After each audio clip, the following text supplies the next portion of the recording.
So welcome everyone. As we know, we're here today with Bruce to talk about how airlines work and understanding their business.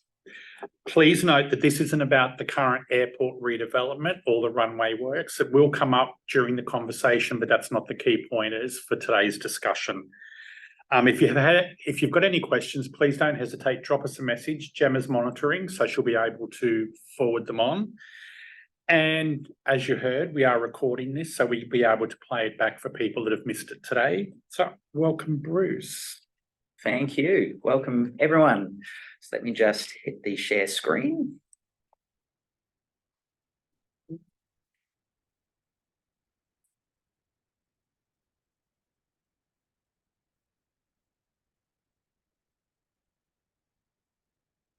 Okay. So just a little disclaimer, I have done some modelling in the presentation. It's to try and provide realistic representations of what's going on. I'm certainly not saying that this is what the airlines are doing because, of course, it's their commercial and confidence information, but I believe it is fair and accurate representation. I guess I don't want anybody saying I said airlines making this much money or not making this much money and going on the NT News. That's not the purpose of the presentation. So with that in mind, let's kick off. Okay, so welcome. That's me with my Northern Territory dating app photo with Barramundi. What my background is why I'm doing this is that just what's that for a moment? Yeah. So it's basically to provide a context of what's going on in the industry. So I've had nearly 20 years working in the airline and travel industry, starting off as a travel agent. I've worked in aviation policy in New Zealand, aviation development in North Queensland and here in Darwin, and also at airline network planning. So I'm bringing all those skills together to basically provide a context of what's happening here in the Northern Territory. First of all, I think people actually don't realise how poor businesses airlines actually are. Although they sell a wide range of airfares, they don't actually cover the cost of the flights. I'll be showing you information on that. How that impacts the NT is that we're actually a small seasonal destination at the end of a long flight. And it makes the sustainable operations challenged because we are Australia's most seasonal market and because we can't achieve similar load factors to the rest of Australia. So that's one definition. The load factor is basically how full or the proportion of seats that are filled on each flight by paying passengers. The results is that airlines, especially low-cost airlines, struggle with the profitability of the NT, and it creates a negative cycle of flight cuts and higher fares, which we are seeing at the moment, particularly after COVID, as airlines seek to recover. And I'll sum up with possible ideas of what can actually be done to move this forward or what needs to change the dial. Okay. So another key terminology is seat kilometres. As I frame it this way, if airlines were factories, this is what they'd actually be manufacturing. A seat kilometre is basically how far you travel on a per seat basis. So if you're travelling down to Brisbane, that's approximately 3,000 seat kilometres. So if you have, so when you look at all the flights there and back, it's actually a 1 million seat kilometres per round trip on the aircraft. So the fact I said 1 million for one single flight starts showing the scale of aviation business. We're often talking about millions and billions. It is certainly in a business of scale. What that actually means is that each Brisbane return sortie, that costs an airline about $100,000 a pop on average. It takes 11 hours of aircraft time, so that's nearly half a day of flying. It's a big commitment. And in the course of a year, just on the Brisbane flights alone, it's going to cost airlines about $120 million to operate here. So those are very substantial numbers, and it helps explain why airfares are expensive when that's one of our closest major capital cities and one of our most important routes. And throughout the course of the presentation, the reason I focused on Brisbane is because it is largest route to and from Darwin. It's also one of the route where we've seen some low-cost airlines come and go compared to and from COVID, and provides interesting context for the story. Okay. There's an age-old saying, if you want to make a small fortune, earn a big one, then start an airline. So this chart is actually from IATA, which is the International Airline Transport Association. It certainly shows the impact of profits that COVID absolutely wiped it out. But if you actually look at the graph, how much of that graph is actually below the line over a period of about 20 years? Certainly noticing that from 2000 to 2010, there was more periods below the line than above the line. And when shocks strike, the previous one in 2008 was global financial crisis, they're actually large enough to wipe out any of the profits which have been made during the good years. So it's a very cyclical business.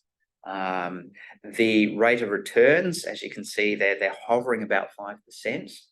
And if we think about some of the costs that I mentioned before, hundreds of millions of dollars, it's actually not a business for the faint-hearted. So that's at the global context. And probably one stat I do like to think about is I first visited the Northern Territory in 1984 as an education visitor on a school trip. And I also got a little plane spotting book, which had a list of global airlines. Going back through that book, pre-COVID, 95% of the airlines in that book have either gone bust or have actually gone through some sort of bankruptcy protection or received state aid. So it is a very challenging business. So that's why I sum up that airlines are actually big, bad businesses. So what I've done here is actually looked back through the Qantas and TAA financial results from 1971, because it seems like every time they have one of their anniversary years, something major happens. And I've actually looked at what portion of the costs were airfare tickets. Let me rephrase that. What portion of the revenue was airline tickets? What portion was freight? And what portion was other revenue streams? So nowadays we think of other revenue streams like frequent flyers, all those little charges when you fly, like for your bags. They can include airline commissions. But way back in the 70s, that included hotels as well. So airlines have always had to find ways of diversifying their portfolio of revenue. So what this shows is that the profit margin is actually very small. Now keep in mind that Australia's aviation sector is actually larger than the NT's $23 billion economy. Qantas alone is nearly 20 billion. So by the time you add the Air North, the airports, the Virgin Australia, that's why we get that figure there. We also know that Qantas is actually an investment grade airline, particularly with the furore at the moment about the profit level that they've made. That profit margin is still only about 8% of that revenue. It is very thin margins that they are making. Therein lies part of the challenge for airlines, is that they basically run a core business which fails to cover costs, and it's structural and it's long-term, and that's why so many fail.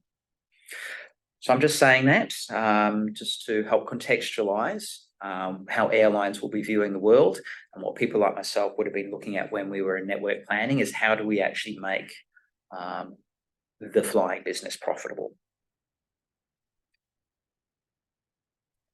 What does that mean for the NT? So I've just done a little bit of modelling here to show how the airfares actually work and what the NT's performance is like.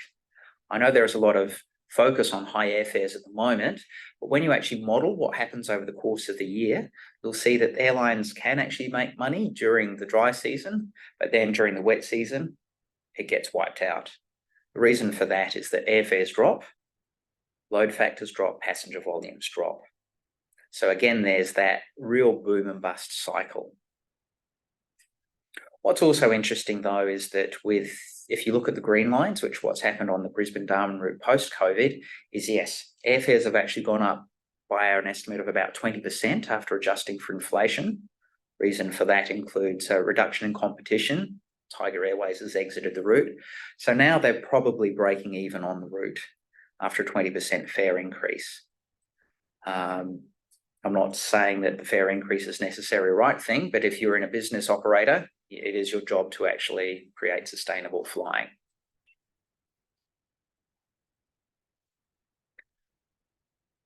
So airfares, real challenge at the moment. People are screaming about the high airfares. This graph just shows the range of fares that are offered by the different airlines.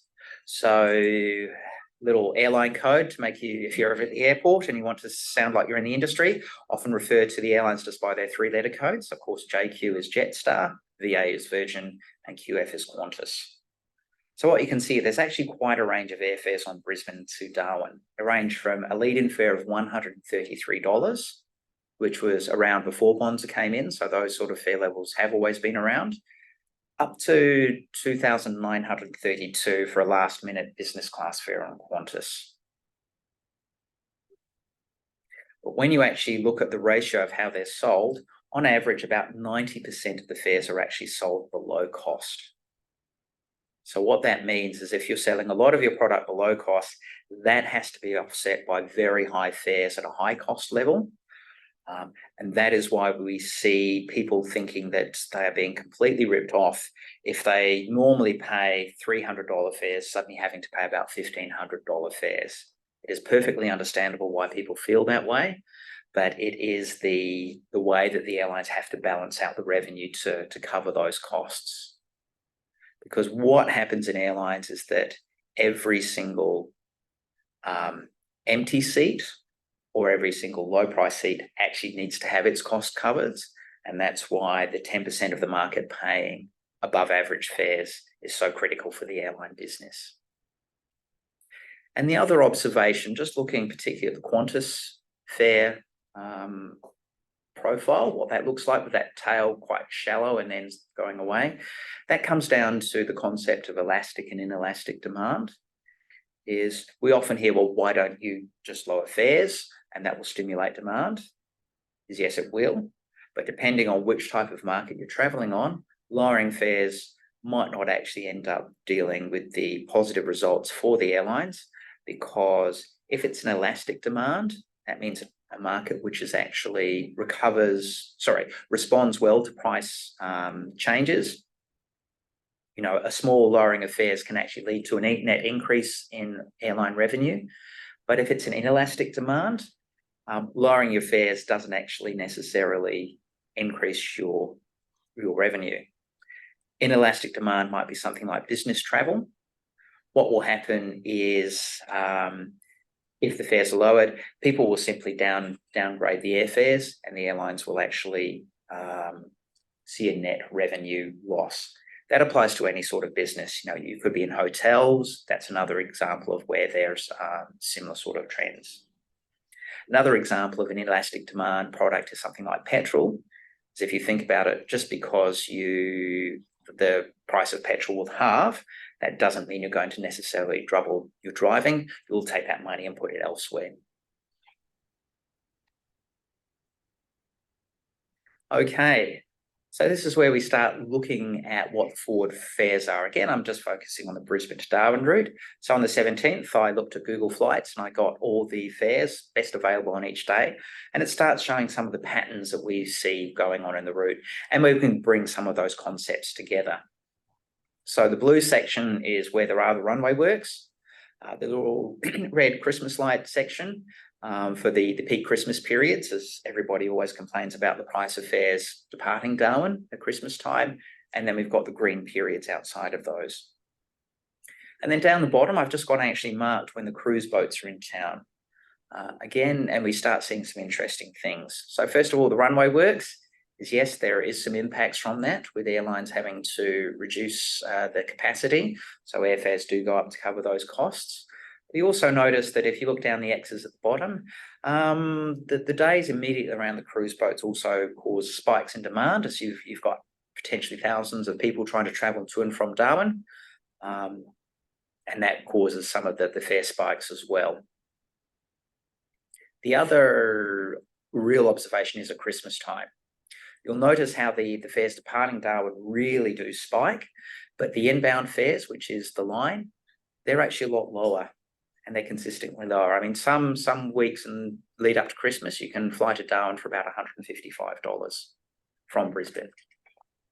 So again, that starts showing how a destination might actually drive demand, because the people have a reason to leave Darwin at Christmas, but the inbound visitors might not have a reason to come here because either it's too hot, no family to visit, those factors.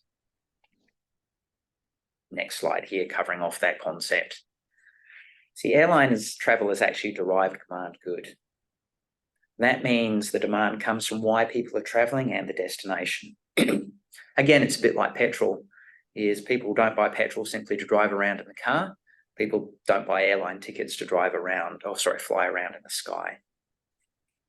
So depending on the reasons for travel, some of those passenger segments will be more inelastic and others will be more elastic. So of course, work often will be inelastic. People need to travel for work. Play, holiday, that's a highly elastic demand. You know, you weigh up where's the best value that you want to go for a holiday. Visiting family tends to fall somewhere in between, is people will respond to cheaper prices, but there's always that obligation. If you need to go and see mum, you've got to go and see mum, and sometimes you're willing to pay a bit more on airfares to make that happen. Then we have the destination attributes that also influence demand. We think about Uluru. It's a global icon. People are willing to pay a lot of money from overseas to come and visit. We know that Darwin's appeal is seasonal. In the dry season, we can fill flights at very high fares. We can fill hotels at high accommodation rates, but then that drops off over the wet season. And if you think about a mine, the only reason you're going to travel there is for work. So the response to those fare changes, as we saw before with that graph, it does actually reflect the destination appeal and the traveller's willingness or reason for travel. Classic case was Christmas, just a reminder there. Strong demand out of Darwin, but weak inbound leisure demand. Okay, so that's the context. So how do actually airlines set fares? I've done a little build up here. So if you imagine that sort of arrow representing the cost of an airfare, you've got some which are easier for the airlines to strip out costs and make changes, and others which are actually quite baked in. So starting from the top, as we've mentioned, destination drives the demand. So we have factors like seasonality and the passenger type, why they're traveling. Then comes in the actual aircraft and the flight costs. Flight distance is absolutely impossible to change. Darwin's going to be 4 hours from most major capitals, whether we like it or not. We can't sort of magically transport ourselves to be 2 hours closer. And so then the aircraft type and the configuration. A good example is on the Singapore Airlines flight to Singapore. That's only got 150 seats, but Bonza, which operates exactly the same aircraft type, will have nearly 190 seats.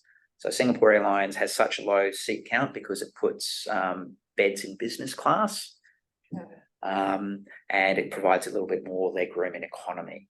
So that's why Singapore Airlines is always going to be a high fare option flying out of Darwin. Then what you've got underneath is the business overheads. How efficient is the airline actually at doing its business overheads? Bonds is an interesting beast. They've actually do a lot of work from home. It's very remote work, unlike, say, an example of Qantas, which has large head offices, very valuable real estate portfolio in CBDs, and they bring a lot of people together. So different cost model there. And then finally, we've got services. I think most people can appreciate the difference there, whether you apply for a full service airline or a low cost airline. So they can strip out the costs. But then also what airlines look at is, it's one thing to strip out costs, but what do passengers value? And what you find on a flight length to Darwin is people actually appreciate things like the in-flight entertainment. They do appreciate the option to have food and beverages, as it is so much longer. And airlines can either say strip out cost, or they can look at it as a revenue opportunity. So they turn that cost of providing a meal into a revenue opportunity by selling that meal. So depending on how much costs that can be stripped out, that's how much that arrow will go up and down, depending on the airline's business models. And it helps explain why low-cost airlines will always be that bit cheaper because they really minimize the blue, they really minimize the red, but the grey and the green sections at the top, airlines are all competing the same, and it's a bit more challenging. But of course, with things like flight distances and cost, they have the most impact on Northern Territory fares, and they are hardest to change. So thinking, why is the NT a unique air market?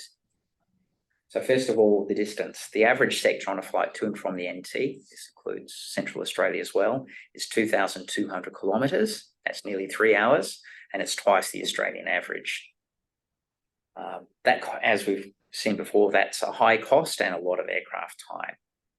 And when you actually look at the number of seats and the distance flown, the seat kilometres, we've actually got 5% of Australia's seat kilometres. That's the same size as South Australia's market.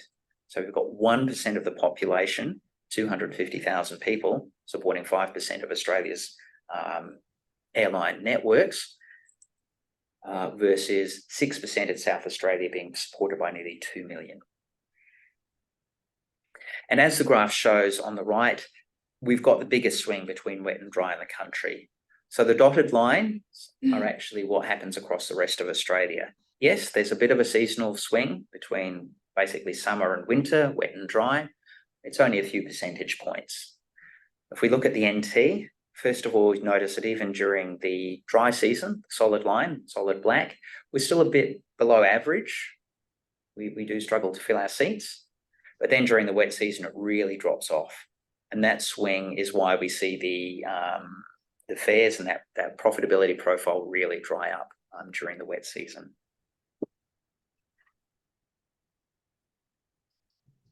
So of course, what that means is that airlines would have to set different prices at different times of year to cover their cost.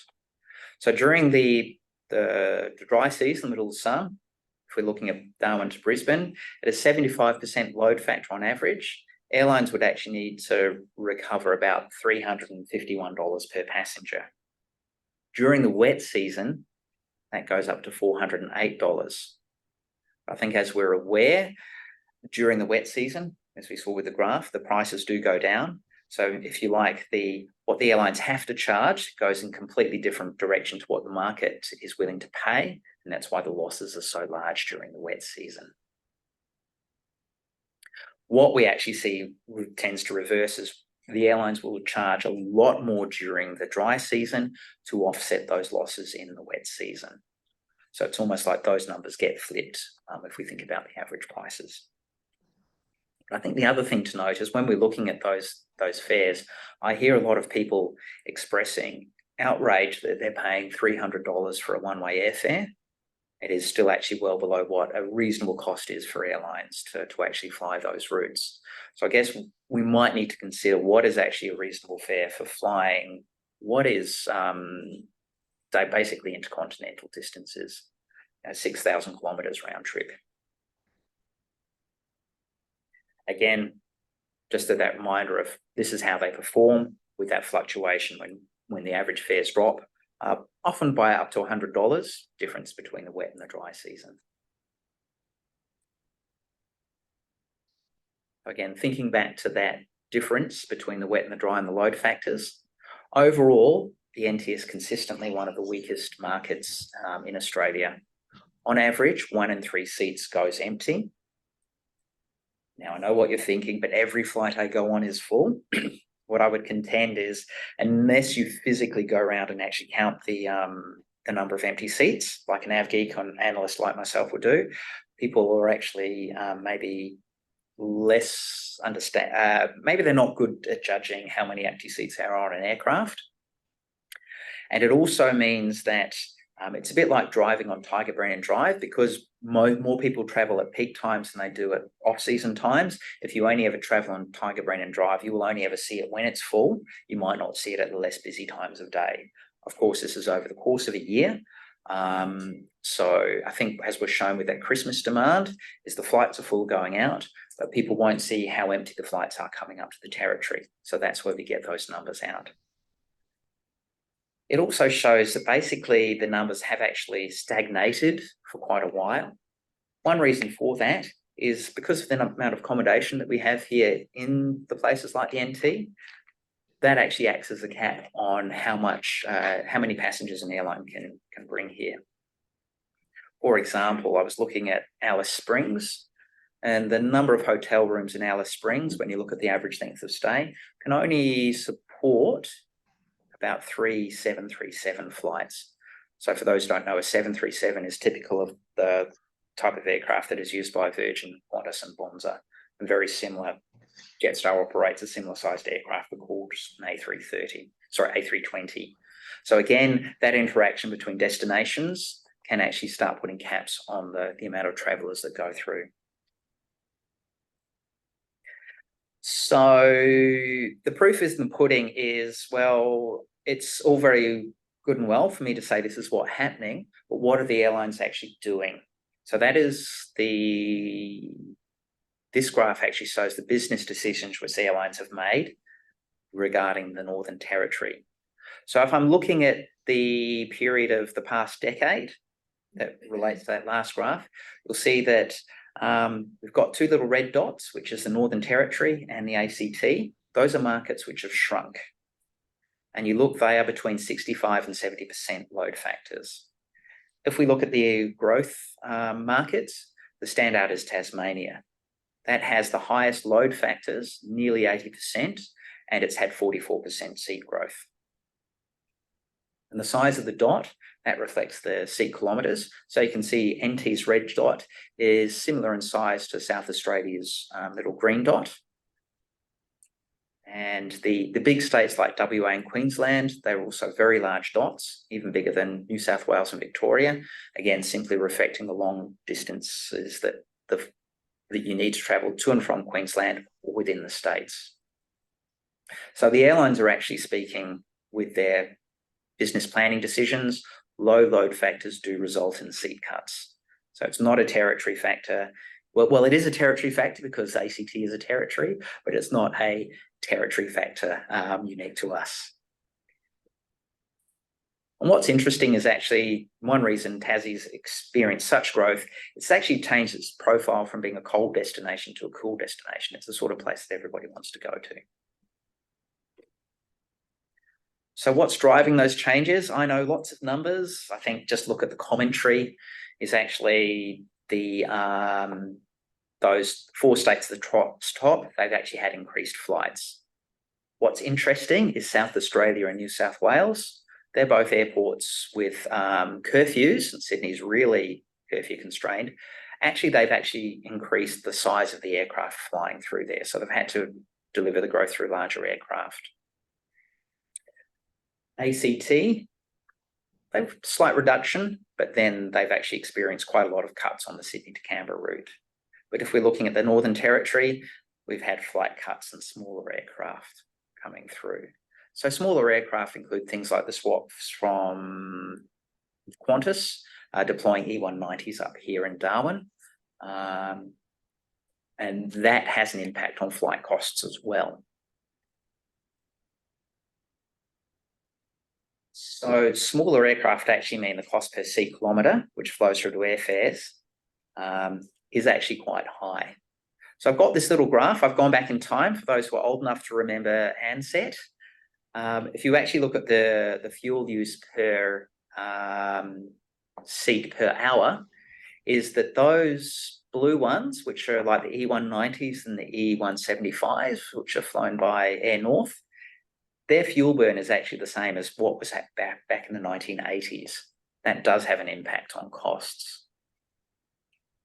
It's interesting to note the Q400, that's the new aircraft type being flown by Nexus. That's one reason why they are able to compete on price here in the market.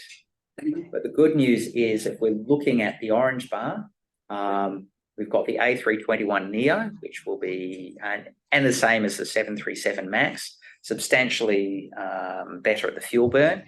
But what's really good for remote ports like Darwin and Alice Springs in particular is the A220. That's the one which is Qantas about to launch. You might have seen the media coverage of the latest Indigenous art featuring Pinctada from Central Australia, that's going to have the potential to deliver real cost savings on regional routes to Darwin and the NT. So overall, we've got this negative feedback loop where it's a difficult market, flights are unprofitable, flying needs to be reduced so that they can either have higher fares, and that reduces demand. So how are we going to break that cycle? I think one, if you understand how the airline's operating, it can enable some genuine conversations with our key partners. Two, I think it's absolutely critical in thinking how can the wet season travel be increased. We have low fares, we have low accommodation rates. Can there be ways of giving people reasons to come to the Darwin in particular in the wet season? Good news is that very shortly we will have new technology aircraft to help lower the costs, and that will enable airlines to offer lower fares, because airlines are very much aware if they can actually get cost savings, they do pass them on the consumer in the form of lower fares. And we might also have potentially different traveller mix coming up. There's premium leisure. I mean, the NT is a bucket list. As proven in the dry season, people are willing to pay a lot of money to come here. Can we extend those shoulder seasons? Events is a good example, as we see how much people are willing to pay for an event. Just having a conversation beforehand about the price premium for visiting Melbourne during a Taylor Swift concert. And the other thing to keep in mind is we've got an investment boom coming up with a lot of infrastructure that will sort of have impacts on the people coming here, maybe more work travellers who might be willing to pay more. Okay, and so that brings my presentation to the end. I'll stop sharing and open the floor for questions. So thank you. Anyone got any questions at all?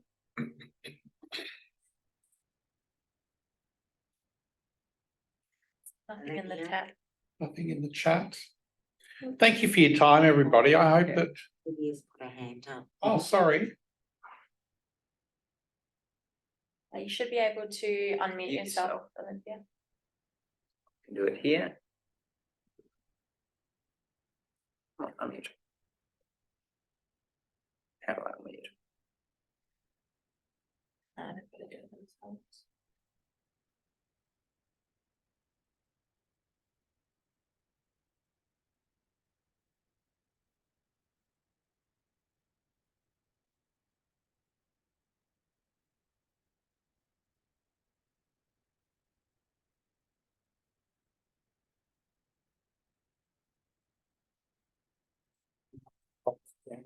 Where's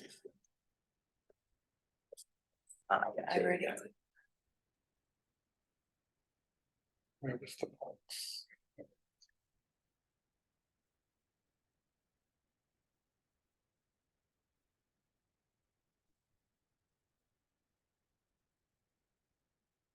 I'll be having some. Yeah. Okay.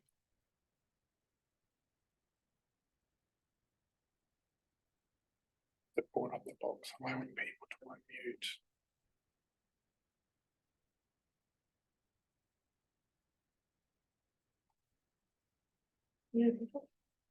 Sorry? The box that came up, there was a tick box there asking you to unmute. Yeah, Olivia's off. Yeah. Okay. Okay. Sorry for those technical issues. No worries. Well, thank you very much for your time. We will share this with the group and can go on. I haven't caused too much confusion with some of the technical terms, but I think the key takeout for me is that airlines are big business. We're a long way. We're very seasonal, and because destination drives demand, it's a challenge with the wet season that's going to have the biggest impact on how airlines will view the Northern Territory and get the flying up here. Cool. Thanks, Bruce. We're very lucky also to have Bonza and Nexus flying into the NT now, which is great. Bonza's got the newest fleet in the country at the moment. So we're very lucky to have them coming on and to service Alice Springs as well. And next is with the Q400s, those of you that have travelled in Queensland particularly and New South Wales will more than likely have travelled on the Q400s with Qantas. So they're a nice aircraft to fly on as well. And there are specials coming into the city. I'm flying from Melbourne back to Darwin and I got a flight with Virgin business class for $600. So there are some specials out there. I'm normally a Qantas flyer, but I'll give Virgin a go this time. So if you're looking for travel, open it up to who you would normally fly with. And yeah, there are specials out there. So yeah, it's great. Yeah, certainly agree. Just on that note, a lot of people do focus on Qantas fares. Overall, Qantas only operate about 4 out of 10 seats to and from the territory. There's a similar number of seats on the likes of Virgin and Jetstar. So there's, except for a few monopoly routes, there's nearly always there's competition on the route. So wholeheartedly echo what Jason said. Look around to see what the best fare is and give your business to the airline that you feel best serves your needs. Yeah, exactly. And just a reminder with Bonza, they're bookable via app only, not online. So you need to download their app in the App Store or the Google Store, whichever service you use. All right. Thanks, everyone. Thank you for your time. And as I said, this will be saved on our website, so you'll be able to review it if you need to. And if you've got any questions, please don't hesitate to contact Michelle and we can forward them any questions on to Bruce if need be. Thanks so much. Thank you. Thanks.